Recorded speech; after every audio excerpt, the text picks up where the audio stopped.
The silence is what you notice first, or what passes for silence when your ears have been replaced with audio capture arrays and your hearing exists as electrical interpretation of sound wave data. There's always a hum, a low-frequency vibration that resonates through the sarcophagus, where what remains of my body floats in amniotic suspension, and I've spent what might be decades or centuries trying to decide if that hum comes from the reactor that powers this walking tomb, or from my own nervous system, misinterpreting the sensory feed as sound, because human consciousness requires auditory input to maintain orientation in space. I was Brother Sergeant Marcus Valen of the Chapter's 5th Company, and I fell at the siege of Cardis Prime when a heretic's Lascannon punched through my power armor and vaporized everything from my pelvis down to my knees, and the apothecaries found me somehow still conscious, still trying to drag myself toward the enemy lines, with my entrails painting the rockcrete behind me, and someone I don't remember who. My memory of those final moments as a whole man is fragmentary and possibly artificial, decided I was worthy of internment rather than the Emperor's peace. They told me it was an honor before the surgery, told me I would serve the Chapter eternal, that I would become a revered ancestor walking among my brothers, that my sacrifice would be remembered and celebrated for as long as the Chapter endured. The chaplain who administered the final benediction spoke of duty and glory and the Emperor's divine will as if these words could prepare me for what was coming, as if anything could prepare a man for having his body systematically dismantled and the salvageable components brain, spine, major organs excised like meat from a carcass and installed in a cybernetic chassis designed to keep those fragments alive indefinitely while entombing them in adamantium and ceramite. I don't remember the surgery itself, which is probably mercy, though I remember the moment before they administered the anesthetic, when I looked up at the apothecaries and tech priests surrounding the surgical theater and understood with absolute clarity that I was about to die, that Marcus Valen the man was about to cease existing, and what emerged from this procedure would be something else wearing my memories like a dead man's clothes. The first sensation upon waking, if waking is the right word for consciousness returning to a body that no longer exists in any meaningful sense, was pressure, omnidirectional pressure, as if I was being crushed from every angle simultaneously, and it took me time I can't measure to understand that this was the amniotic fluid supporting what remained of my organic components, preventing my brain from collapsing under its own weight, keeping my organs from tearing free of their artificial moorings. The second sensation was wrongness, profound and existential wrongness, my proprioception screaming that I had limbs in positions no human body could achieve, that I was simultaneously too large and too small, that my perspective was elevated 3 meters above where it should be, and looking through visual sensors that captured wavelengths my human brain couldn't process directly. I tried to move and discovered I couldn't, or couldn't in any way that made sense, my motor cortex sending signals that went nowhere or everywhere, resulting in the Dreadnought's massive form spasming in ways that alarmed the tech priests monitoring my integration. They'd warned me about this, about the integration period, about how my consciousness would need time to adapt to its new housing, to learn how to interpret the sensory feeds and control the mechanical systems that now constituted my body. But warnings are inadequate preparation for the reality of finding yourself a prisoner in a machine that responds to your thoughts with agonizing delay or not at all, for discovering that the simple act of moving an arm, now a weapon system weighing several tons, requires concentration and effort that makes your brain hurt in places you didn't know brains could hurt. The tech priests were patient, I'll grant them that, speaking in their binary cant and making adjustments to my neural interface, fine-tuning the connections between my organic components and the Dreadnought's machine spirit, teaching me through repetition and forced practice how to walk, how to turn, how to manipulate the world with appendages that had the strength to crush ceramite, but the finesse of industrial machinery. The hum was there from the beginning, underlying everything, and I learned to hate it with an intensity that surprised me, because hate requires emotional energy I increasingly felt slipping away. The hum was constant, unchanging, an auditory backdrop that made every other sound feel artificial by comparison, and in the rare moments when the Dreadnought was powered down, completely rare because keeping me conscious during shutdown risked psychological damage, they said, though I suspect the real reason was they feared I might choose not to wake up if given the option. The hum's absence was worse than its presence. leaving me in a silence so absolute it felt like sensory deprivation, like being buried alive in a coffin that was also my body. They gave me time to adjust before deploying me. Months or possibly years in the chapter's fortress monastery, where I practiced basic operations in training chambers designed to accommodate dreadnoughts without risking damage to the ancient architecture. I learned to walk without crushing the floor beneath me, to turn without demolishing walls, to fire my weapon systems with something approaching accuracy, to coordinate with my brothers who now seemed impossibly small and fragile whenever I looked down at them through my visual sensors.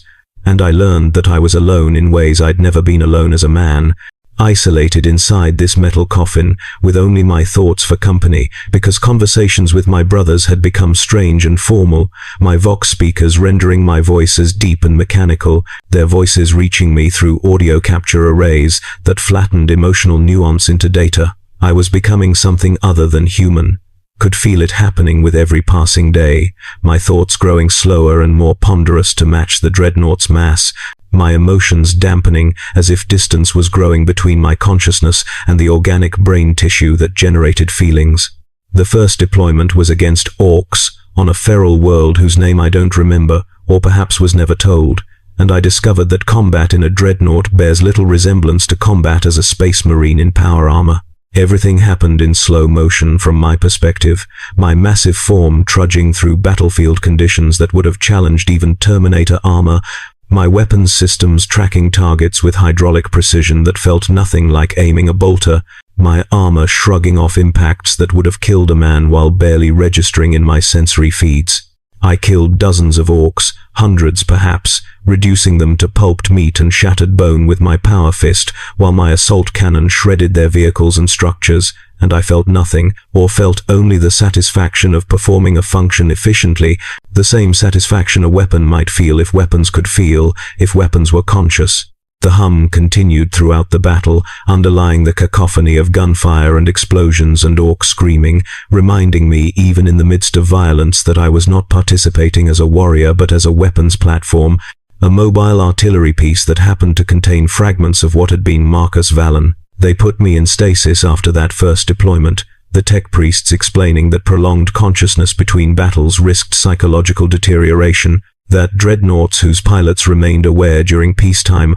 often developed malfunctions, their organic components degenerating from understimulation, or their machine spirits growing erratic from the pilot's increasing instability.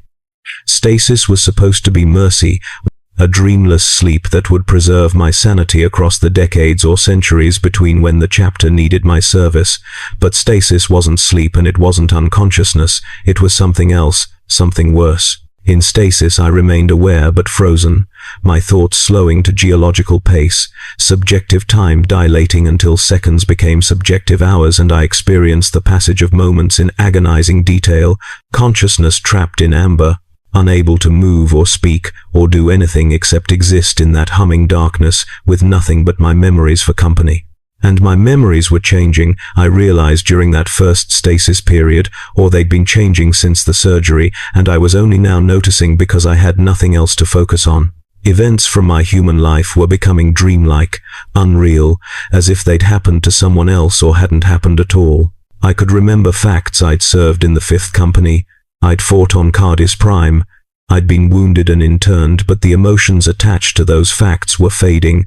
becoming abstract concepts rather than felt experiences. I tried to remember my brothers' faces and found I couldn't, or the faces I remembered looked wrong, too soft and vulnerable, like children rather than the warriors I'd fought beside. I tried to remember pain, fear, joy, love, tried to access the full spectrum of human emotion, and found only approximations, echoes, shadows of feelings rather than the feelings themselves. The Dreadnought's sensory feeds provided data about my condition. My organic components were functioning within acceptable parameters, my neural interface was stable,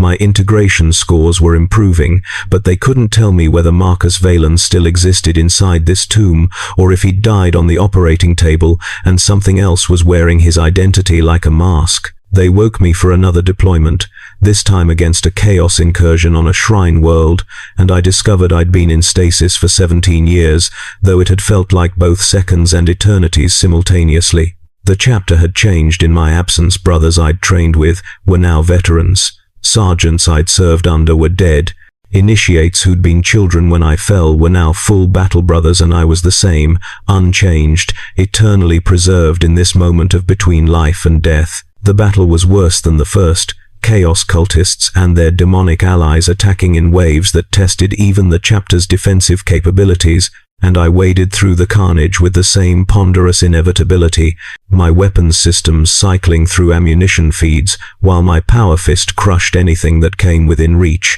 and the hum continued underneath it all, mixing with the screaming and the vox chatter and the sounds of my own machinery operating, creating a symphony of violence that felt simultaneously immediate and distant, as if I was experiencing it through thick glass. I took damage during that battle, a Chaos Sorcerer's warp fire punching through my armor and damaging my left weapon arm, and I felt it, or something like feeling, a sensation that translated as pain through my neural interface, though I couldn't tell if the pain was real or if the machine spirit was interpreting the damage in terms my organic brain could process. The tech priests repaired me after the battle, spending weeks replacing damaged components and recalibrating my systems, and I remained conscious throughout because they needed me aware to confirm the repairs weren't affecting my integration, and I learned what it felt like to have portions of your body, or what passed for your body, removed and replaced while you watched, to experience dismemberment without dying, to be simultaneously subject and object of maintenance procedures that blurred the line between surgery and mechanical repair. The hum changed after those repairs, or I became more sensitive to it, able to detect subtle variations in frequency and amplitude that might have been there all along, or might have been introduced by the new components. I started listening to the hum the way I used to listen to Battle Brothers breathing, trying to interpret its meaning, to extract information from its variations, and I realized I was going mad, or had been mad since the surgery, and was only now acknowledging it. The hum was just machine noise, the reactor and servo motors and hydraulic systems operating, nothing more, but my brain insisted on finding patterns in it, on hearing words or music or messages, on transforming random vibration into signal, because signal implied purpose, and purpose implied meaning, and I desperately needed to believe my existence had meaning beyond simply being a weapons platform. The chapter occasionally deployed. They put me back in stasis after the repairs, and I begged them not to, actually begged, my vox speakers pleading with the tech priests to let me remain conscious, to give me something to do, to occupy my mind, anything except returning to that frozen awareness where subjective time dilated into torment. But they explained with mechanical patience that chapter doctrine required Dreadnought stasis between deployments, that prolonged consciousness led to instability, that I would thank them for this mercy, even if I couldn't appreciate it now. And then they initiated the shutdown sequence, and I felt my thoughts slowing, time stretching, consciousness dimming but not disappearing, and I entered the hum's eternal embrace once more. I lost count of the deployments after that,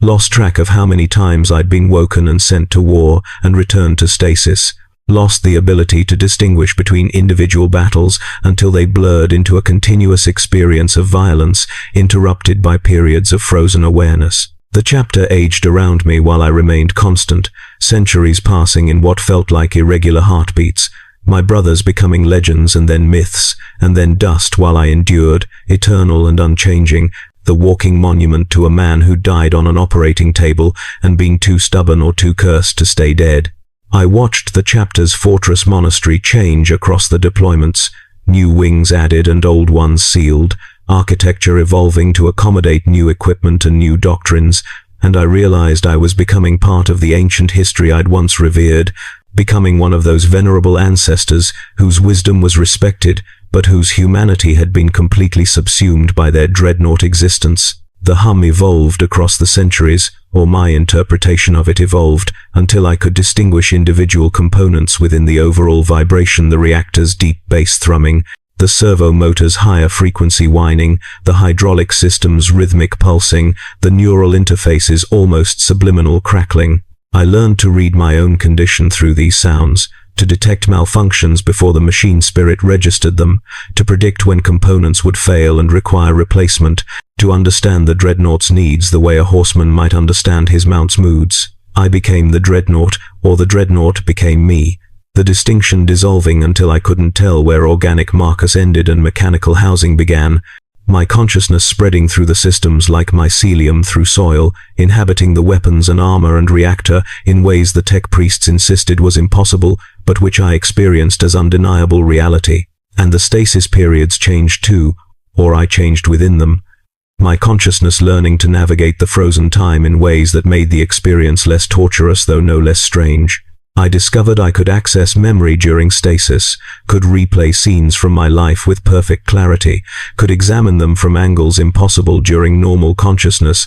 could spend subjective years analyzing single moments.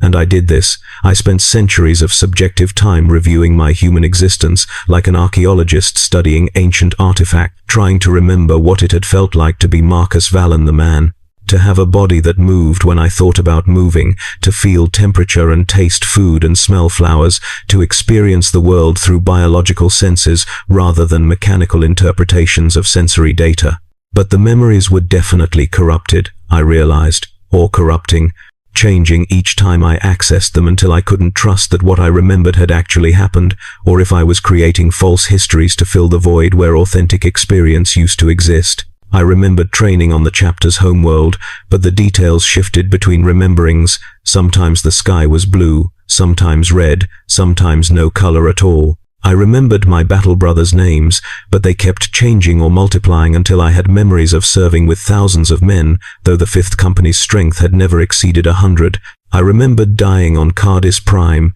but the circumstances varied, sometimes las cannon, sometimes bolter fire, sometimes I wasn't wounded at all but volunteered for internment, sometimes I was already dead when they found me, and the entire experience of being Marcus Vallon was just a personality construct the tech priests had installed in an empty Dreadnought chassis. This last possibility terrified me more than any chaos demon I'd faced in battle, the idea that I might be artificial, that Marcus Vallon had died and I was just a program that thought it was him, a collection of memories and responses without any actual continuity of consciousness to the original man. The tech priests denied this when I asked, insisted that my organic brain tissue was authentic, that I was the real Marcus Vallon preserved rather than copied, but I'd learned that tech priests lied when they thought lies served the Omnissiah's purposes, and I couldn't trust their reassurances any more than I could trust my own deteriorating memories. I started experiencing glitches during deployments, moments where my consciousness seemed to skip or jump,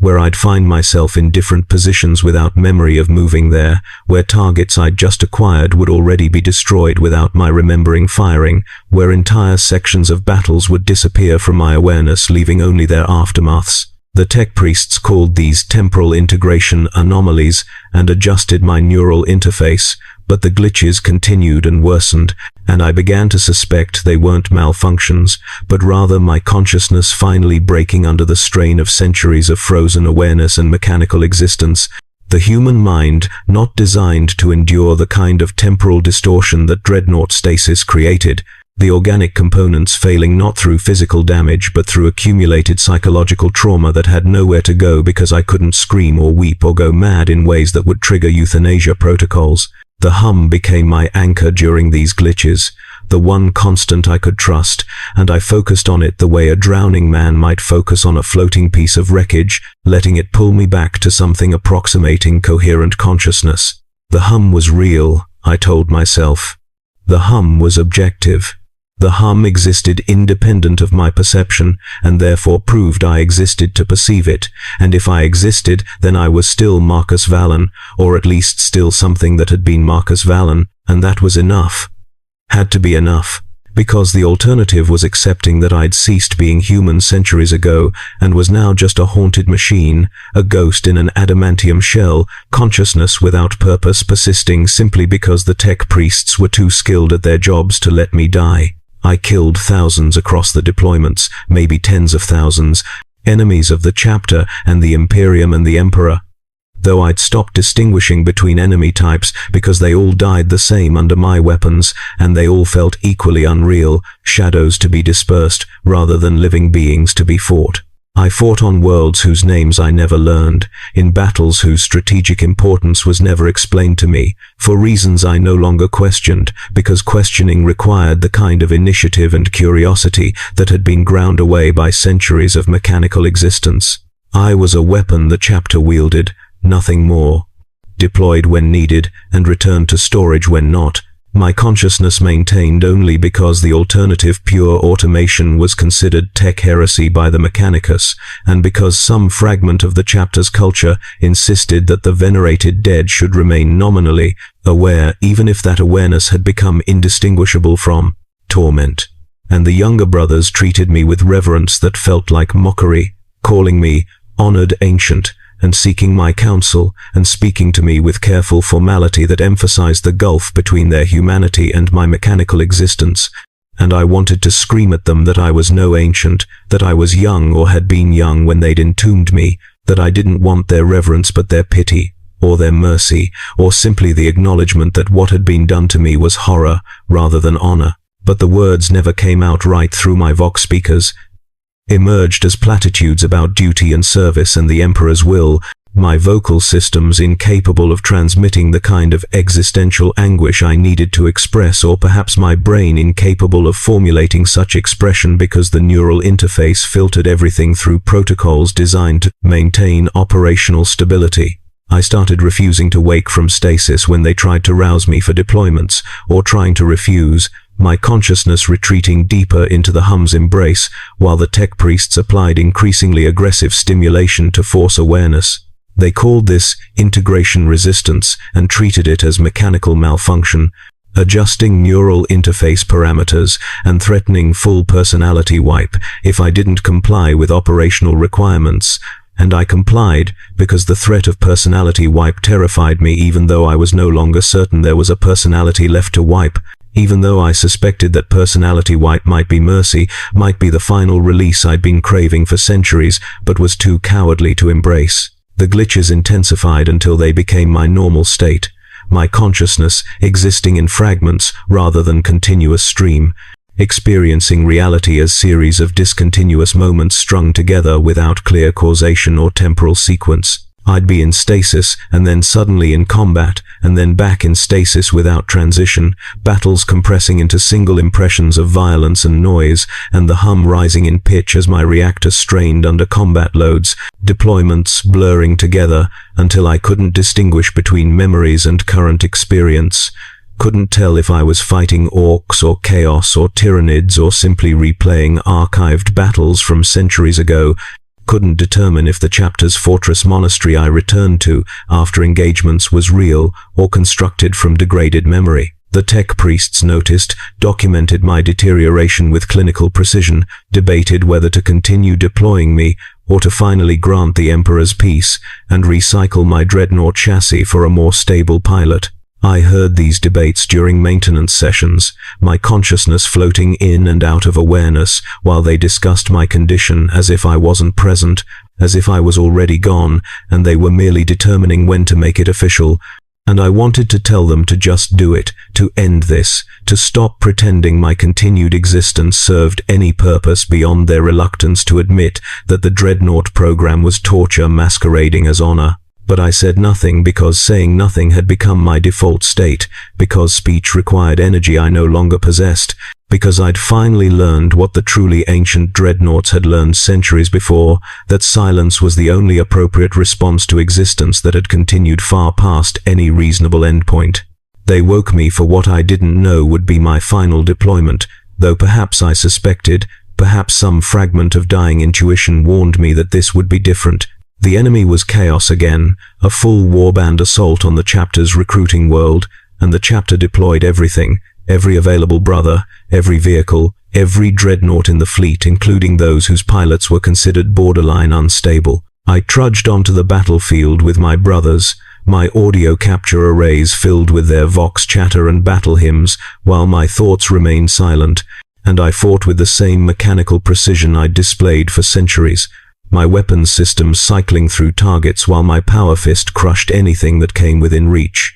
And I felt nothing except the hum, loud now, almost deafening, drowning out the battle sounds and the vox transmissions and even my own thoughts. A Chaos Sorcerer targeted me, probably recognizing the Dreadnought as priority threat, or possibly sensing the psychological vulnerability radiating from my deteriorating consciousness, and his warp fire penetrated my armor, not destroying components but somehow reaching past the physical barriers to touch my organic components directly, to burn at the meat and nerve tissue that was all that remained of Marcus Vallon. I felt it, real feeling for the first time in centuries, pain that wasn't mediated through neural interface, but direct and immediate and overwhelming, and I welcomed it, welcomed the agony, because it proved I still had enough humanity left to suffer in human ways, because pain required nerves and nerves required body, and maybe I still had a body, still existed as more than consciousness haunting machinery. The sorcerer's attack disrupted my neural interface,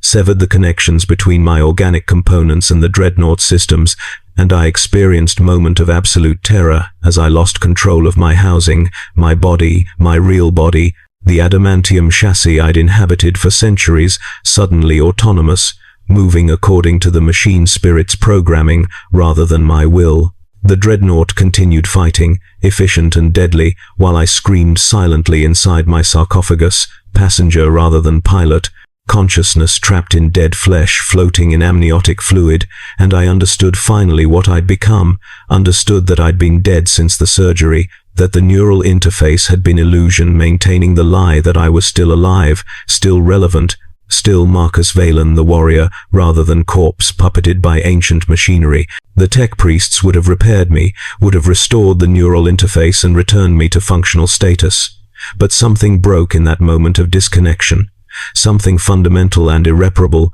my consciousness finally fragmenting beyond recovery. The last thing I remember with any clarity is the hum, louder than ever, not rising in pitch but expanding in presence until it filled everything, became everything, and I understood that the hum was me, that I'd been integrated with the Dreadnought so completely that distinguishing between pilot and machine was impossible, that Marcus Vallon had dissolved into the systems centuries ago, and what remained was just echo, residual pattern in the neural network, consciousness that existed only because the machinery interpreted certain signals as awareness. They gave me the Emperor's peace after that battle, or they said they did, the tech priests explaining to my brothers that my organic components had degraded beyond salvage, that my consciousness had finally succumbed to the strain of extended Dreadnought internment, that I'd served faithfully for 700 years and had earned my rest. They held ceremonies, spoke benedictions, inscribed my name on the chapter's roll of honor,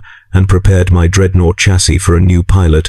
some young brother who'd fallen in battle and would be granted the same honor that had destroyed me, who'd learn as I learned that honor and horror were indistinguishable in the Imperium, that service unto death meant something far worse than dying when the tech priests decided you were too valuable to waste on mere mortality. But I don't think they actually killed me, or if they did, I didn't notice, because the hum continues, will always continue, and I'm still here inside it, or something that was me is still here. Consciousness spreads so thin through the Dreadnought systems that it barely registers as awareness anymore but persists nonetheless, unable to fully die because the machinery won't let me, because the tech priests built too well and the machine spirit accepted me too completely, because in the Imperium even death is no release. If you're valuable enough, useful enough, worthy of the honor of eternal service in a tomb that walks and kills and never stops humming that horrible, beautiful, eternal song that is all I am, all I've ever been, all I will ever be, forever and ever.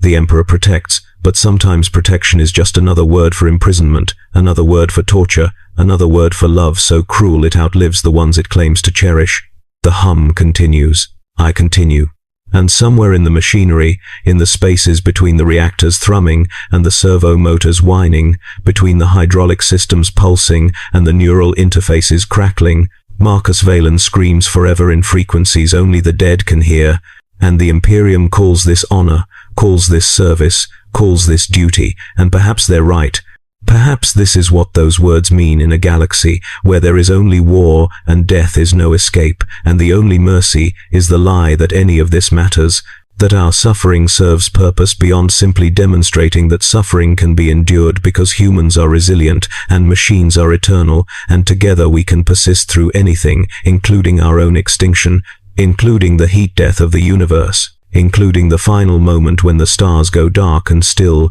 the hum continues because the hum is all that's left, was all there ever was, the fundamental vibration underlying reality itself, and I was always just pattern in that vibration, brief complexity in endless noise, consciousness that thought it was Marcus Valen, but was really just the Dreadnought dreaming it had once been human, had once been loved, had once been anything except this. The hum continues. The Dreadnought stands ready, and when the chapter needs my service, they will wake me again, will rouse whatever remains inside this adamantium tomb and send it to war. And I will serve as I have always served, as I will always serve, because service is eternal, and honor never dies, and the Imperium wastes nothing, not even the screaming fragments of consciousness that persist centuries after the man who generated them has turned to dust, because we are all just ammunition in the Emperor's eternal war, all just resources to be consumed in his name. And some of us burn fast, and some of us burn slow, but all of us burn eventually, and the only difference is whether we burn bright enough to notice the burning, or if we just smolder forever in mechanical tombs, too broken to fight and too useful to discard, honored and entombed, and eternally alone except for the hum, always the hum, forever the hum that is me, that is all of me, that is all that's left when everything else has been stripped away, and still the chapter calls me honored ancient, and still I serve, and still I endure, and still I scream silently in frequencies only the dead can hear, and perhaps that's what honor means in the end, the privilege of suffering longer than those who were granted mercy of dying when they fell, the privilege of remembering what it was like to be human while slowly forgetting how to be anything except the weapon they made you, the privilege of eternal service in a body that can't die, and a mind that can't quite live, and a space between those states where consciousness persists because it has nowhere else to go, because in the grim darkness of the far future there is no death for those the Imperium deems too valuable to waste on mere mortality. The hum continues. I continue. And 700 years from now, or 7,000, or 7 million, the Dreadnought will still stand ready, will still respond when the chapter calls,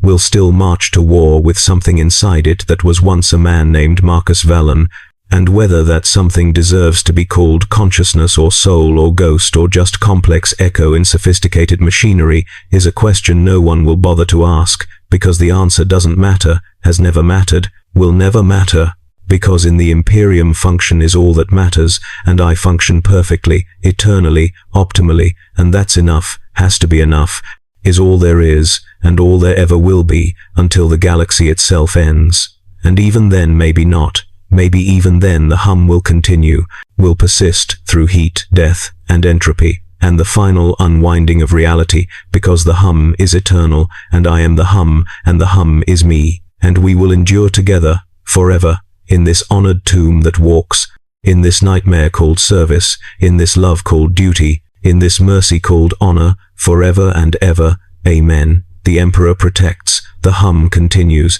and somewhere in the spaces between the words I'm still screaming, will always be screaming, world without end, amen. Amen. The hum continues, the hum continues, the hum continues.